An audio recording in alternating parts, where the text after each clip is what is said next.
Ito ang sinabi ni Draymond Green ng Golden State Warriors sa kanyang kakampi na si Jonathan Kuminga. Hindi nga nagiging madali para sa Golden State Warriors ang kanilang pakikipaglaban sa regular season, makapasok lamang sila sa playoffs. At upang mapanatili nila ang pag-arangkada nila sa natitirang kalahati ng season, kakailangan nila ang kanilang mga batang players. At ang isang batang player nga ng Warriors na nagagawa ang parte niya para sa team ay itong si Jonathan Kuminga.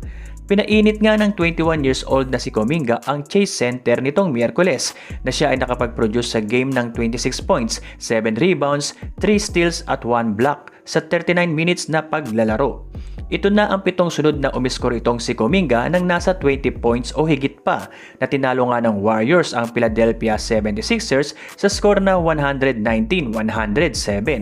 At sa naging panalo na ito ng Warriors, pinangunahan pa rin sila ni Stephen Curry na nagtapos na may 37 points sa kanyang 12 of 17 shooting sa field.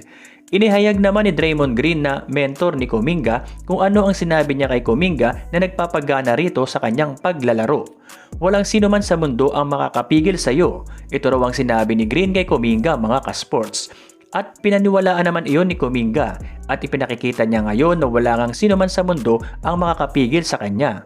Kitang-kita nga ang kumpiyansa ni Kuminga sa naging laban nila sa Philadelphia, patunay ng kanyang mga walang takot na mga dunks sa game.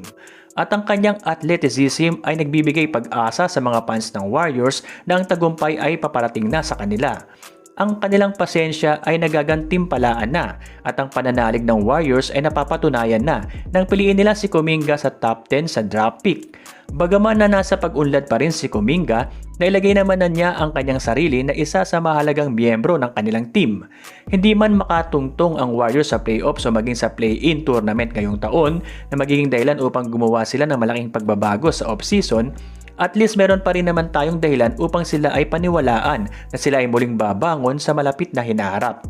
Dahil sa nakikita natin sa nagagawa ngayon ni Jonathan Kuminga. Ano ang masasabi nyo rito, mga ka-sports? Mag-comment lang kayo dyan at aking babasahin yan. Pakishare na rin ang video ito nang mapanood din naman ng iba. At huwag kakalimutang mag-like at mag-subscribe para sa iba pang balitang Golden State Warriors. Maraming salamat po.